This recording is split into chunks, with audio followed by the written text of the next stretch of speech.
And welcome to Indian Time once again here. The place name for the day will be Squitla'o,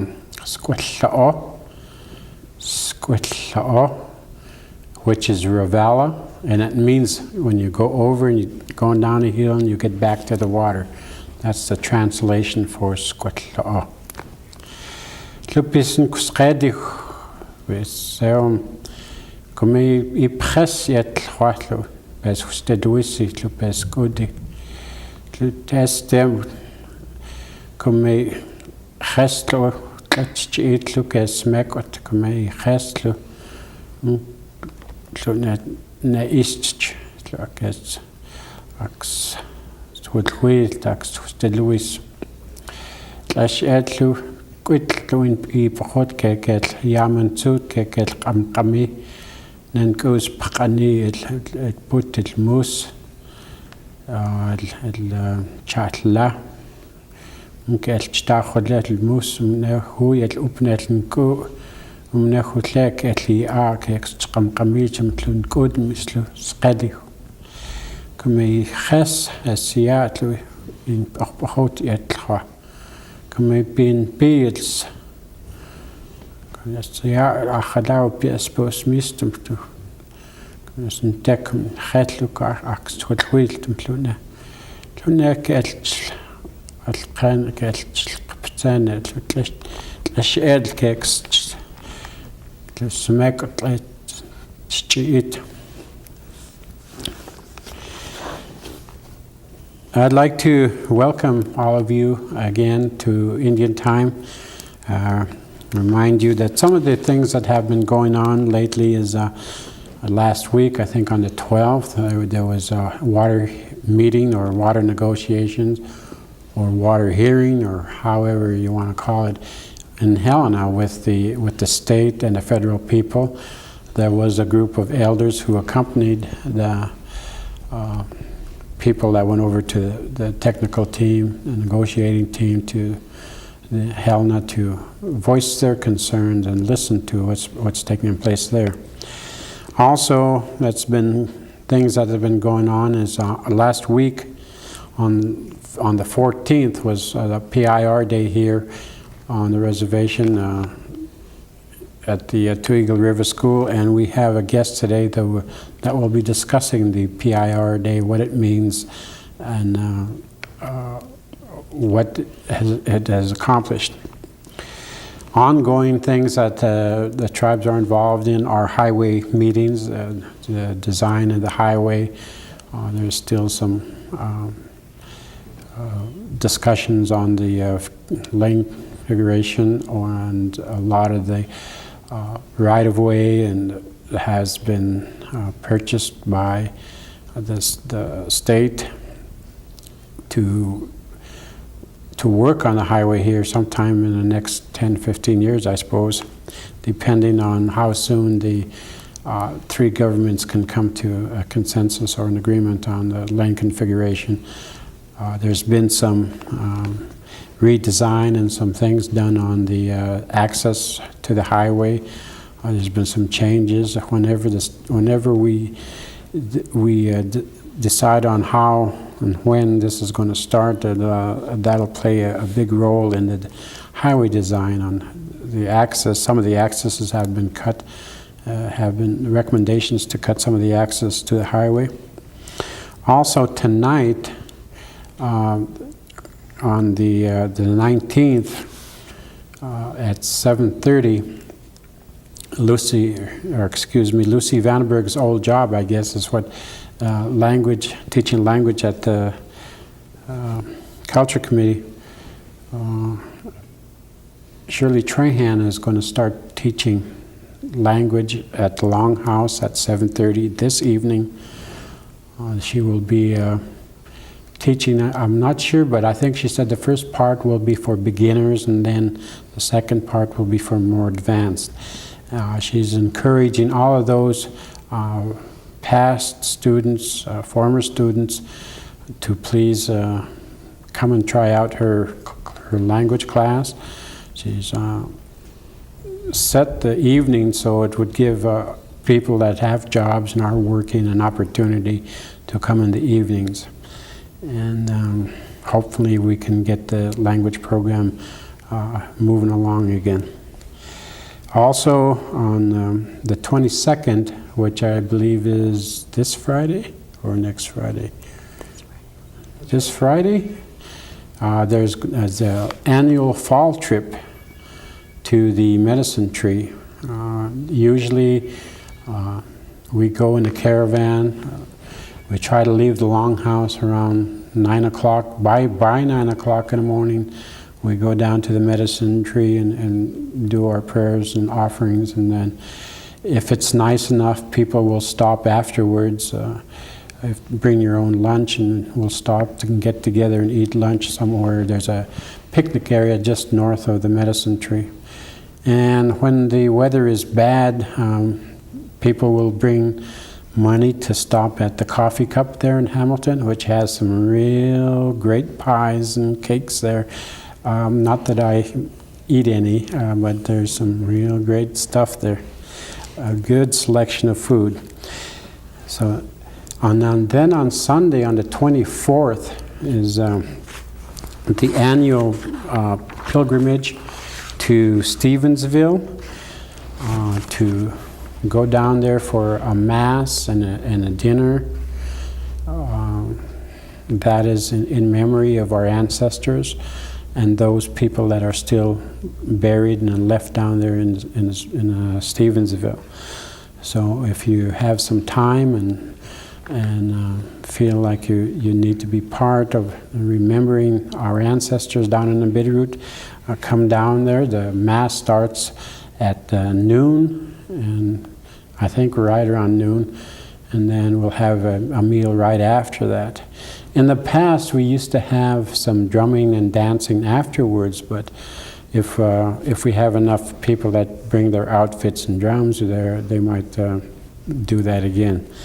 On the 23rd of September, in 1841, St. Mary's Mission was established by the Jesuits near Stevensville.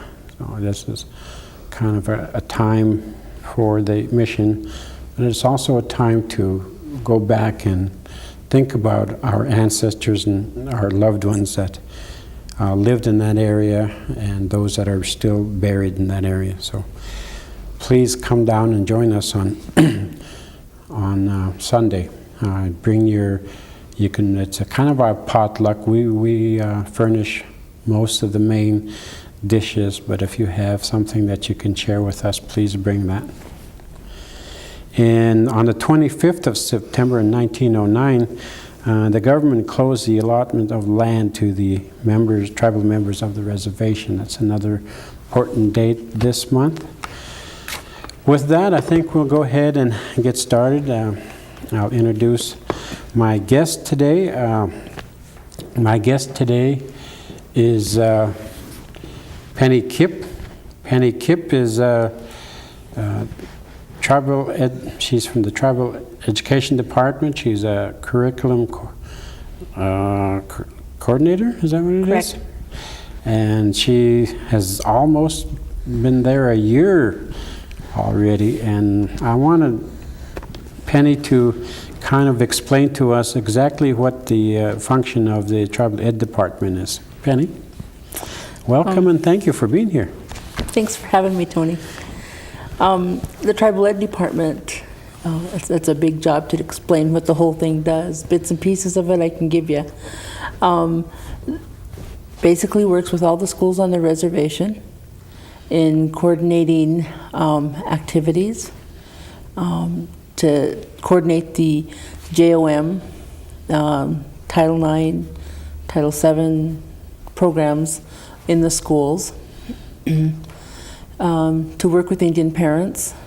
We have an advocacy program within the Tribal Education Department. We have two people, Dana Tennis and Mike Pierre, who work closely with the schools and with parents and students in trying to build a relationship to keep kids involved in school, to help work on truancy and absenteeism.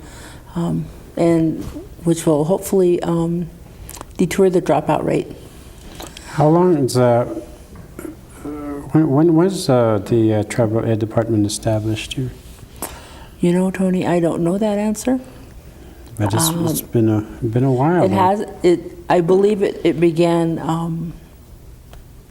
Kevin Howlett, I think, was the first Tribal Ed Department director. Now, like I mentioned earlier, last Friday we just got done with the PIR Day, and I'd like you to explain exactly what PIR Day is and when did that start? Okay, PIR Day is not what I had always thought it was. I thought it was a day for teachers to go. I don't know where teachers ever went when I was a kid, but I remember we always got the day off. It was our day. So as I have gotten older and gotten into the education business, PIR Day is PIR is an acronym for Pupil Instruction Related Day, which means teachers go to school to get instruction to bring back to their pupils. And I also believe that this was, I think, a brainchild of Kevin Howlett's, which he had brought in the idea of on the Montana state level, they have MIEA, where you go in and learn all about the state of Montana and the Indian affairs and the Indian education issues. Well, Kevin brought that home for us and began to build the PIR Day here on the reservation. And the superintendents have since gotten together, have agreed, each year to put it on the calendar where they all coordinate the time, the place, and said, yeah, let's use that day to educate our teachers on tribal affairs for the Confederated Salish and Kootenai tribes. So with that, our department has been charged with given the duty of coordinating this. And it takes a long time. This is my first year of coordinating it, and it was a challenge, and it was fun, and it was well worth it. Friday at 4 o'clock, I thought, okay, relieved. What kind of activities have been, during the PIR Day that you guys had here? Well, we began the day at 8 o'clock with a welcome, and by our director, Joyce Silverthorne. The two campuses who hosted PIR Day, Two Eagle River School and Salish Kootenai College, Joe McDonald and Clarice each gave a welcome. Then we went into our special keynote speaker this year was Dr. Don Bartlett, who came and really set the tone for the day. He talked as a young man who had many disabilities, who overcame the disabilities with the help of a special person in his community, and challenged the teachers to be that special person for kids in our community. His story is just, it's a great story that brought everybody to tears, if not, just heartfelt, wanting to really get in with our kids this year. Next, we went into the morning sessions, and the morning sessions were all tribal departments that I could con into this, and the morning sessions were fisheries, Salish and Kootenai culture committees, natural resources, the People's Center. Just different departments came in. We had 10 departments come in, and each had an hour and a half to talk to teachers. We split the teachers up into, they got to choose which department they wanted to go to, but they got to get educated on what that department does, what resources they have available for them as far as educating our kids in their classroom, and what resources the people in those departments are for them. Okay, with that, Penny, we'll take a short break here and we'll discuss the PIR Day a little more and other parts of the education department. So with that, we'll take a short break here.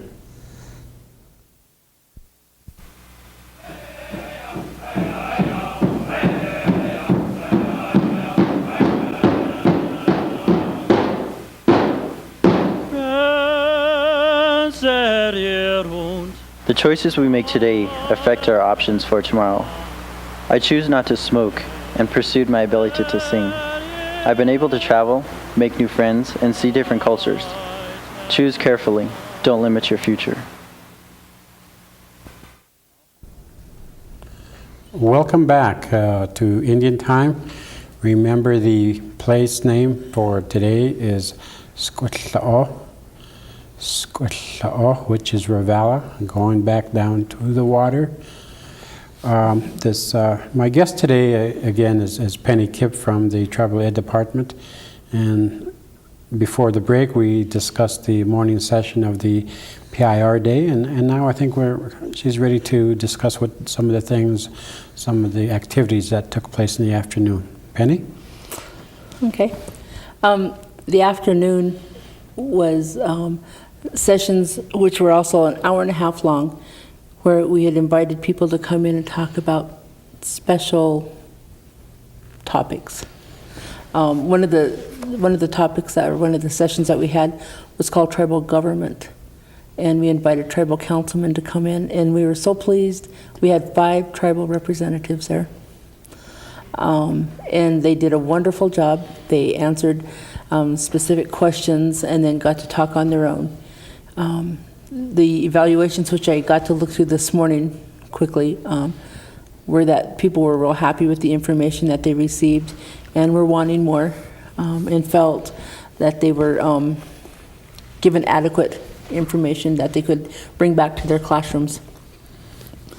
We had topics that afternoon with foster care, talking about foster care children in their classrooms. Joyce Silverthorne talked about House Bill 528.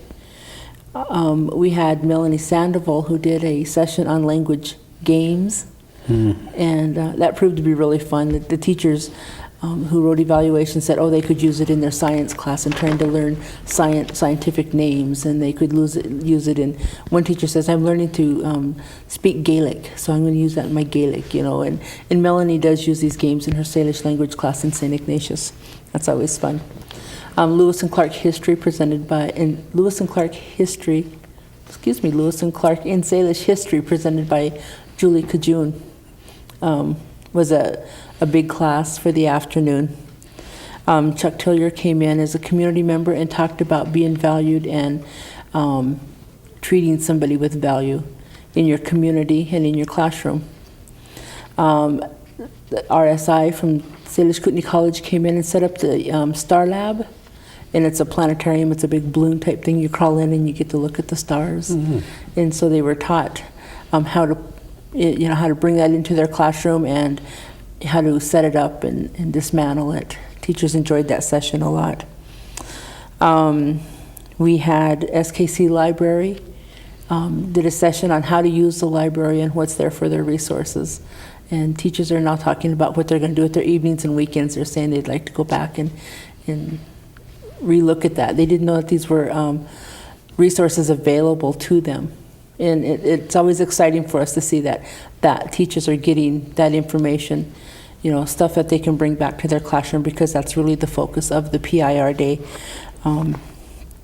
We also had Tony Incashola and Seth Makepeace do a session on geology and cultural makings of the reservation or the area here today. And so we got to look at how geologically the formation of this area known as the reservation today was formed, and I guess to hear that there are stories that go along with that culturally. And teachers are excited to have snow come so they can have some stories in their classroom. Native Games. In 2001, the Native Games will be in the area.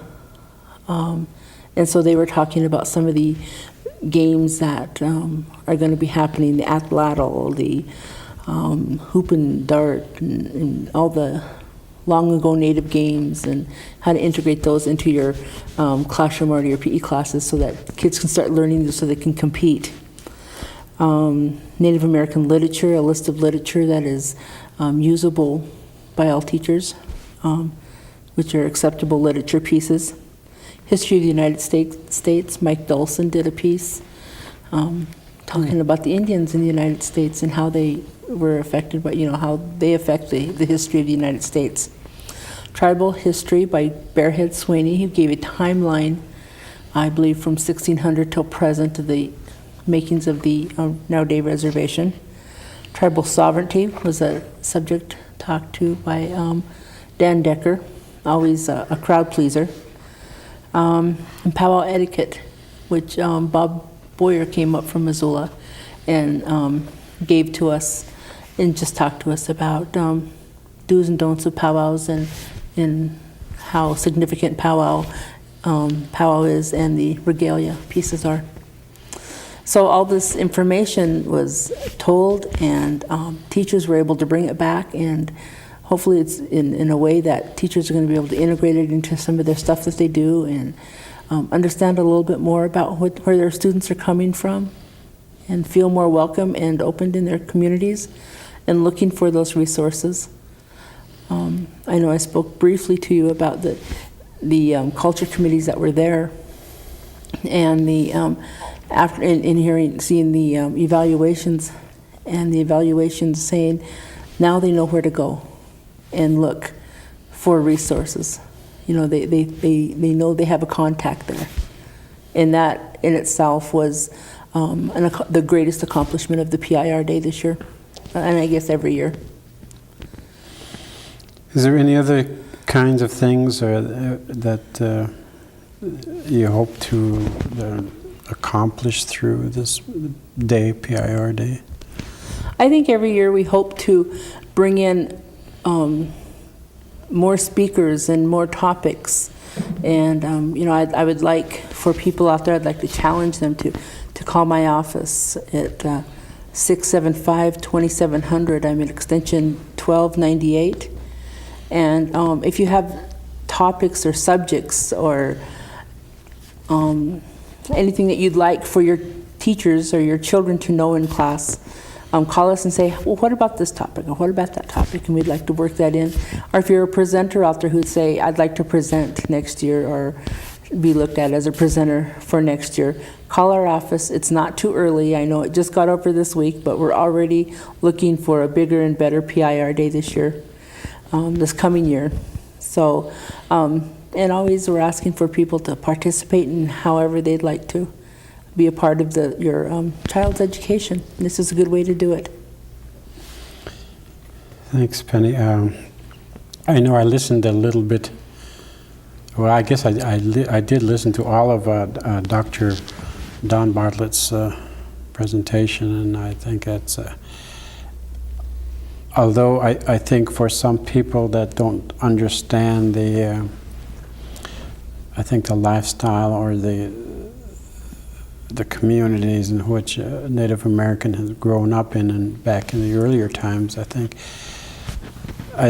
that was right at the beginning. I think when you listen to Dr. Bartlett's story, you feel that there is a real hatred, a real pain in that story, and the things that happened to him as a young man. But I think at the end of the story, to me, I felt like it let us all know exactly what kind of things that different Native Americans grew up through in their lives. But at the end, he comes back and really puts a strong emphasis on education and what it can do. And I remember my grandmother telling me how she never knew, she couldn't understand English or never spoke English, but yet she pushed and pushed and pushed the white education. It was important that we learned, we understood it. And to listen to Dr. Bartlett's personal story, where at the end it was education that got him where he's at now and what he's accomplished and helped him overcome. And he was right, when I was listening to him, and he said the heroes are the teachers. I think there's a lot of potential in anybody if you can talk about the get through that, having those heroes to look up to. And I really liked his story. And is there anything else, Penny, that you would like to add to before we close? Our time is coming here. Well, I just want to, again, reiterate what you said. Our heroes are our teachers. Mm-hmm. And I know I can look back on my educational years as in the high school in St. Ignatius, and I have my teacher hero there. Mm-hmm.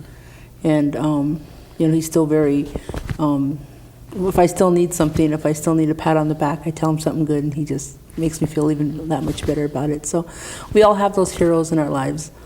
And they don't have to be educators either. They can be just somebody in your community. You're always a teacher.